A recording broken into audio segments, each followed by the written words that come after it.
Coffee, Cows, and Crops is produced by the Peace Country Beef and Forage Association and hosted by Extension Coordinator Johanna Murray. On this podcast, we discuss management practices and research results with scientists, ranchers, researchers, and farmers. We strive to share innovative information and farming practices supported by sound science and practical wisdom. So grab a cup of coffee and let's get learning. Hi, everybody. Thank you for tuning into today's episode of Coffee, Cows, and Crops. I'm chatting with Luree Williamson from Ag for Life about working with ag producers and the public for safety and agriculture education and all that sort of stuff today. But before we get into the fun stuff, Luree, would you like to introduce yourself and talk a little bit about how you got started with Ag for Life? For sure. So, thank you for having me. Always enjoy coffee, cows, and crops. So I am Luree Williamson, CEO of Agriculture for Life. We're an Alberta-based charity, and we were registered back in 2011 with the mandate really around agriculture education. So that connection of where does food come from? What are farmers actually doing out in their fields? Because as we know, generations today are 2 to 3 generations removed from the farm.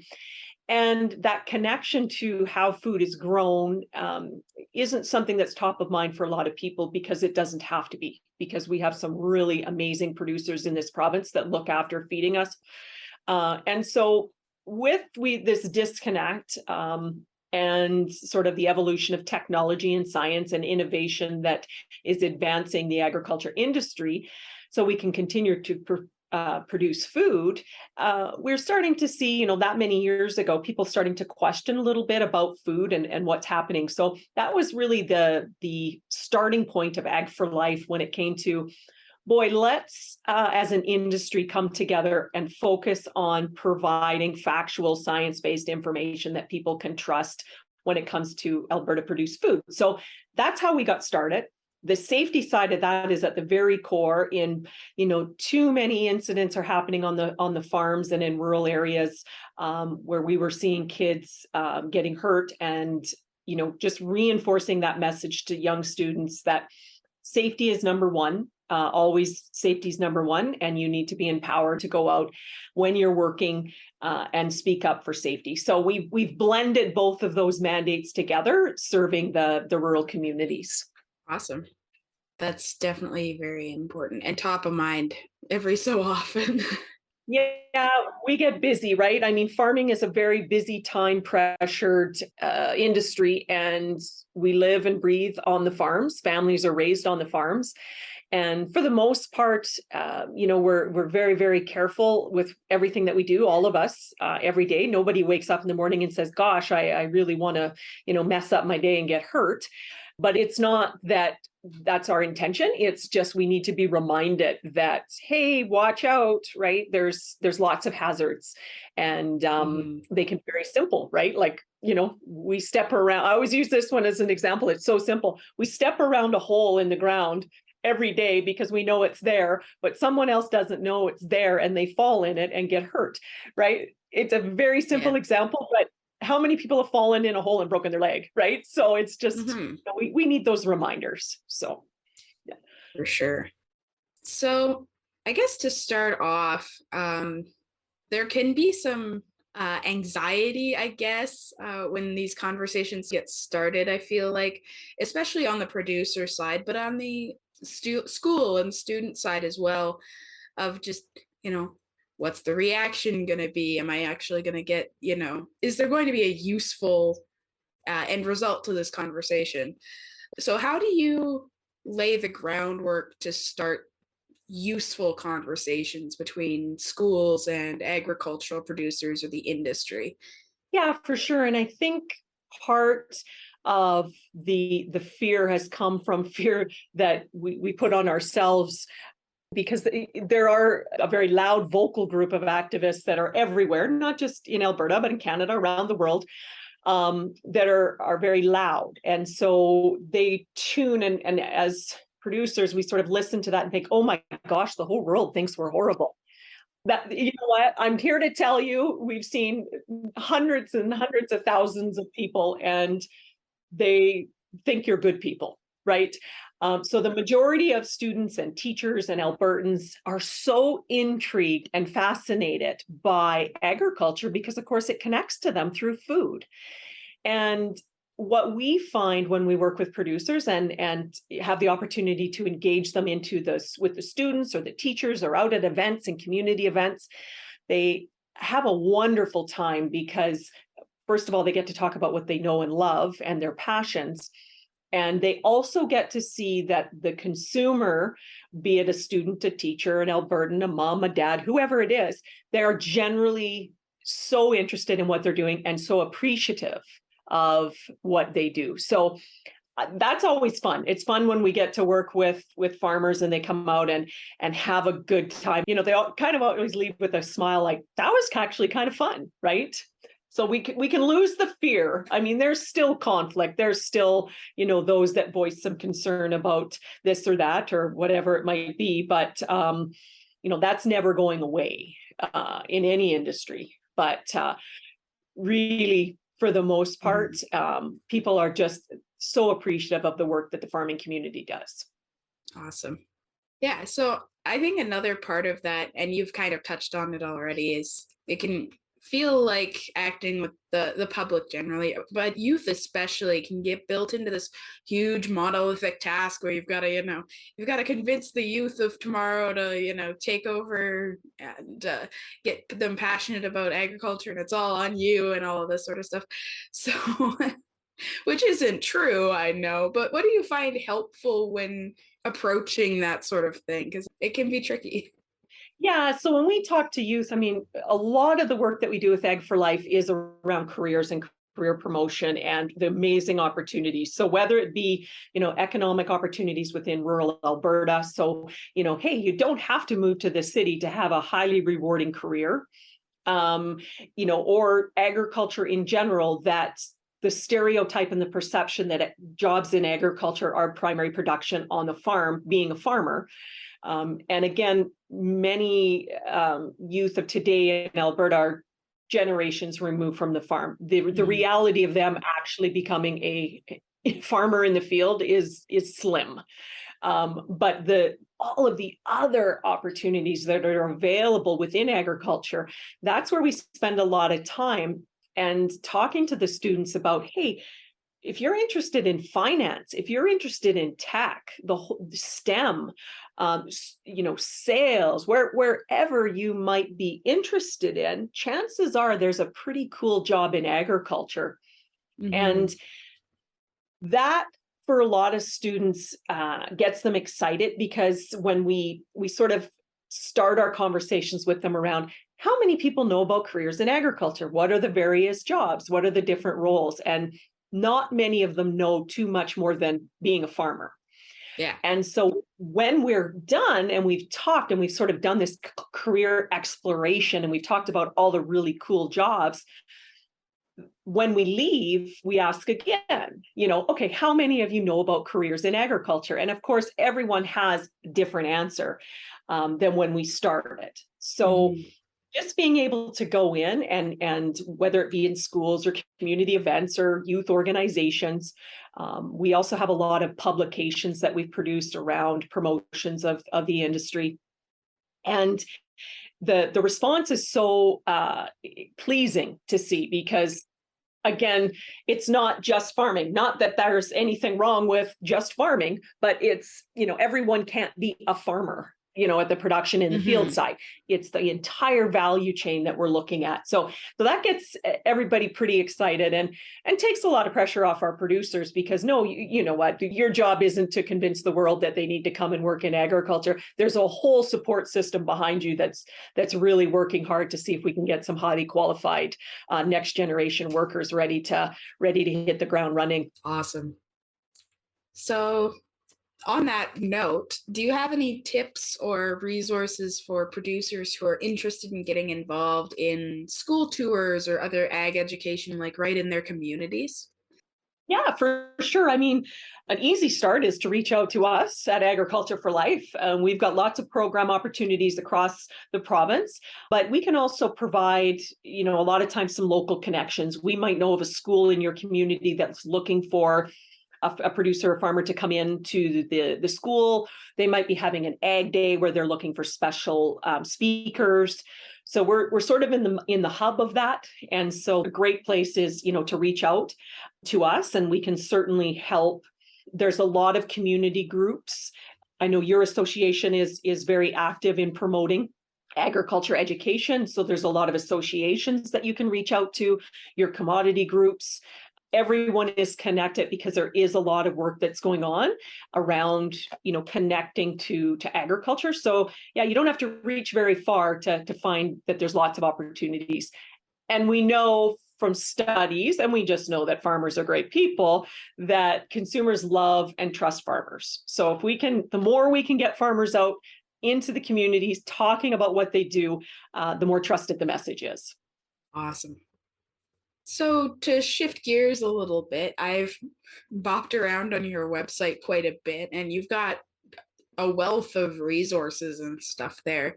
So can you talk a little bit about the resources you have there and kind of what went into developing them and building that sort of library of information? For sure. So that's one thing that we continue to do is these sort of the evolution of all of our content and resources. And COVID, of course, everyone moved online. And so that quickly gave us an opportunity to say, okay, well, we're not out in the schools, we're not in communities, we're not at events. So this is going to be our time to really dig in and get a lot of our content completed, or in this case, started. I don't know if it'll ever be completed. So working with teachers, what resources do you need right now to supplement your online learning was sort of the starting point. And so we, put together some lesson plans and activities for homeschoolers, for parents that suddenly were educators going, what am I going to do? So we provided, resources for them, cross-curricular, so they could use it to, cover a number of subjects. And the resources were and continue to be very popular, even post-pandemic. So we've continued to build those based on collaboration with the needs of the educators and homeschoolers, because homeschooling has really continued to blossom, that we've seen since, again, post-pandemic. There's a lot of students that did stay as remote learning. So the resources are being used in a number of different ways. We've also seen the resources now being used for community events where groups are, they're having their community days or, fairs or festivals, and they're looking for activities. So they've reached out to us and absolutely, use the resources. That's fantastic. And we continue to get feedback on other resources that we can continue to build. And so that's where we get our inspiration for building new activities and new resources. And then as we expand our audience, so, we connect Albertans, we sort of say from kindergarten to 103. So we've seen, timely food prices food prices have gone up.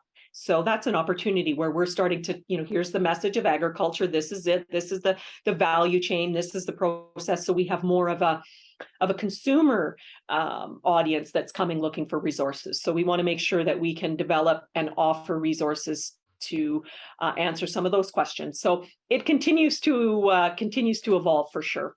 Mm-hmm. Yeah, that makes sense.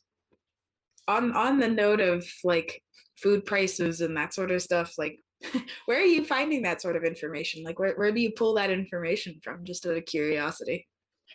So lots of studies, right? I mean, we use, academic research, case studies, papers, lots of surveying companies all over the consumer response to, the pressures of food prices. We work a lot with, collaborate with a lot of industry, agribusiness. So partnerships is the key to success, and certainly is where we get a lot of our content from, is working with others. Cool. And out of the different programs and the different resources and all of the different things that you do, is there one program or two programs that really stand out to you as either having a positive impact on agriculture accessibility to kids in school, or that are really popular, or that sort of stuff? Yes, and I guess the answer to that is it depends on the grade. I mean, the classroom agriculture program is one of the programs that is under the Ag for Life banner. And that's a fabulous program that's been around for 20, 30 years now. And it's for grade 4 students, and our volunteers go into the classrooms and work with the students. And it's such a wonderful, fun opportunity because the grade 4 kids, I mean, you're a rock star to grade 4 kids. So they and just love the idea of farming and animals and food. And so that is so popular. And having the opportunity to have a farmer or someone within the agribusiness go into the school, like I say, that's pretty unique and pretty special. So we always work with industry on that because volunteers drive that program. Being able to come in and deliver your message to the students is what makes it so successful, because it's customized. It's an individual story of farming. Mm-hmm. So that's a very, very special, popular program. When you get up to the junior, senior high, you're not really a rock star to them anymore. And so they scare a lot of us. And so we see our volunteer base drop a little bit. Oh, no, I don't want to be eaten alive by those kids, but they're tremendous. And when we get up to the junior, senior high, that's where we really start to talk about the tech, the science, the innovation, and the careers. And this year in the summer, we launched our Know Your Food trailer, and that is a 36-foot mobile traveling classroom. I kind of call it the magic school bus for agriculture. And that was really fun and engaging for the students. We've taken the trailer out to community events, fairs, festivals, schools. We've been all across the province and had a lot of feedback from a lot of different Albertans, and just watching how people interact with learning about different aspects of agriculture. But the students in particular, because there's so much to producing food, and they get rather excited when it comes to the tech, which Gen Z, I mean, they're digital natives, right? They were born with a tablet in their hand. And so engaging them is important. Using sort of a multiple experience where they have some opportunity to do a little bit of gaming or some games or some quizzes or something, but then also kind of old school, like, hands-on activities that they can actually touch. So we try and do a blend of both of those. And we find that that's quite successful. Of course, people love to be engaged, but just because they have a phone in their hand almost every minute of every day doesn't mean they can't put it down and won't put it down when they're engaged in other activities like soil testing, for example, or doing some different sorting, or just different activities that we put together. So that's kind of been the success there. And something that we work with our farmers that help to deliver our programs is, how can we get these kids a little bit more engaged? And certainly hands-on activities is one of the ways. For sure. So you mentioned right at the start that you do farm and rural safety, and that's a big part of kind of the program. So can you tell me a bit more about that side of things, like what goes into building that side of the program? And yeah, for sure. So our rural safety programming is designed for students that live or breathe or play in rural environments. So they're often exposed to different hazards that you wouldn't necessarily see in the more urban environments. Large equipment for one, large animals, water, open bodies of water, those kinds of things, rural roadways, gravel roads, those kind of hazards, railways, that sort of thing. So we have a number of different programs. The most popular is our rural safety trailer. So similar to the Know Your Food trailer, it's a mobile classroom dedicated to introducing and reinforcing safety and it talks about hazard identification. So first of all, what is a hazard? So students start to think about things that could potentially be a hazard. And then we start to introduce the concept of sort of risk mitigation. How can I minimize the risk? And so that trailer goes out to a lot of schools and communities and events. And we have a wonderful time, again, using hands-on activities and also digital applications to engage the students. We hear a lot of stories about near misses on farms, so I know what's going on out there.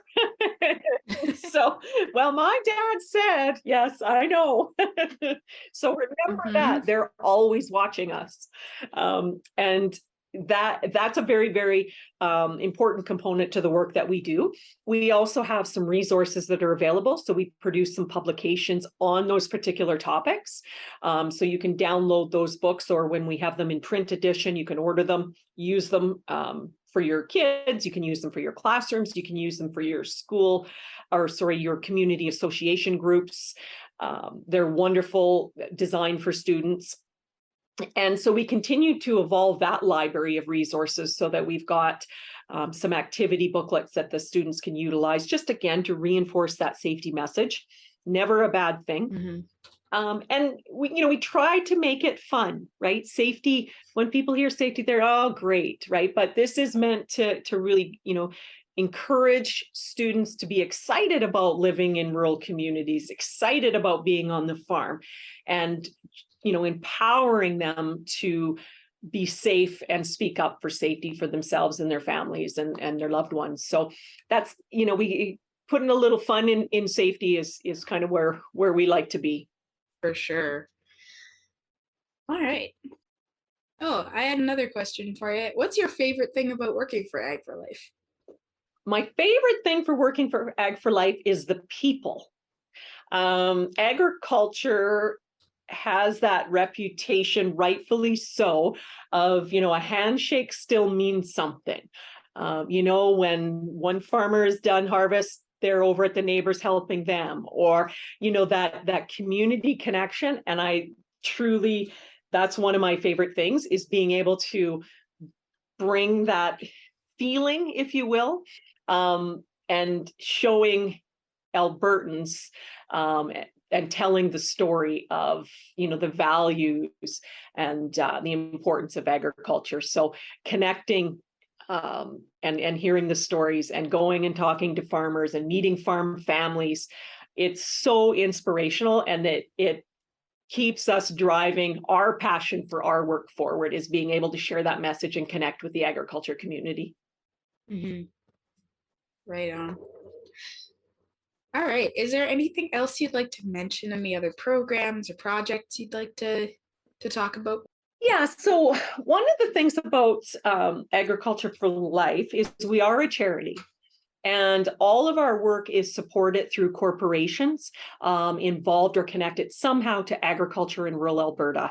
So it's always an important point that our work would not be able to be fulfilled. We couldn't accomplish any of our programming without our sponsors and supporters. So, hats off to them for their dedication. They're actually moving the dial. We talk a lot about public trust and building the next generation of agriculture. And those organizations, have rolled up their sleeves to support that mission. So very important to us is the true partnerships. And I think, as we evolve as an organization, where we were, 10 years ago and what the needs of the community were then, continue to change. And we continue to evolve with that. And we continue to reinforce where and the importance of where and when agriculture touches everyone's lives. So I think as long as we keep evolving as, society, that's where we come in with the strength of, for example, climate change is you can't get away from the topic and the challenge of climate change. So, we're here to reinforce the amazing work that's being done from the agriculture community to mitigate climate and to reduce the environmental footprint. And and that's driving our work. We're talking about food security. Again, we talked about food prices, food security. We're there to reinforce agriculture's message, and we're producing high quality, affordable food. And this is how we're getting food to Albertans and Canadians.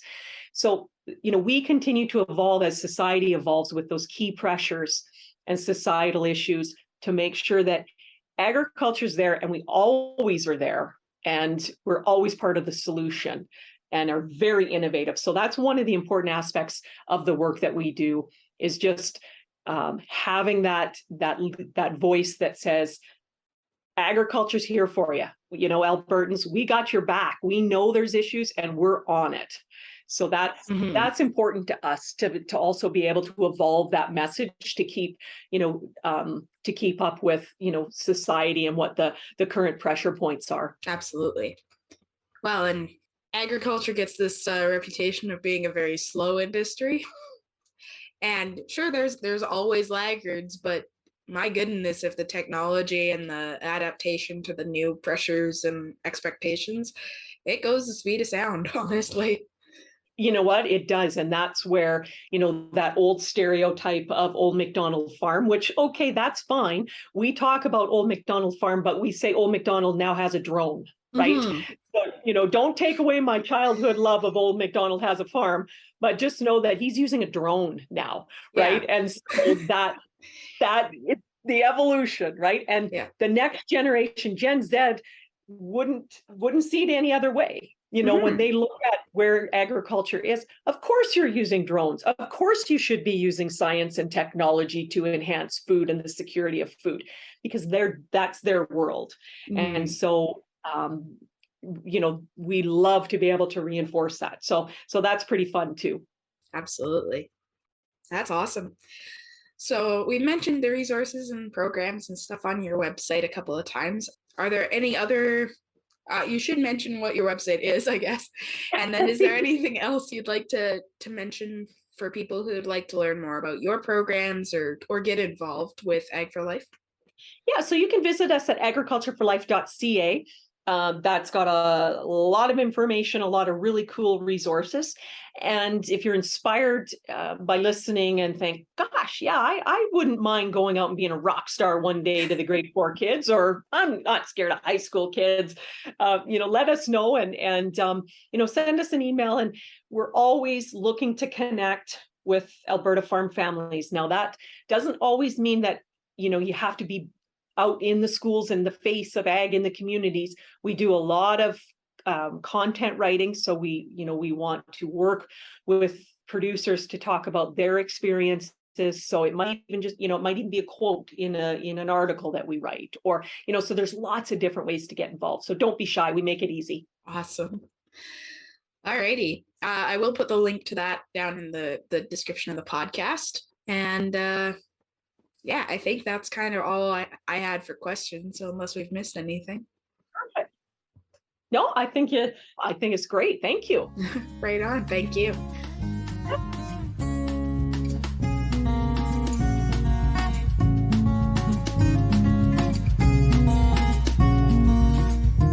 Peace Country Beef and Forage Association is a research and extension group based out of Fairview, Alberta.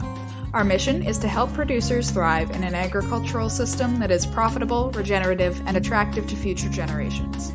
To learn more about what we do and see the results of our research trials or our archive of newsletters and fact sheets, check out our website at peacecountrybeef.ca. Want to get in touch? Have a burning question or a topic suggestion? Send us a message on Twitter, Instagram, or Facebook. Thanks for listening.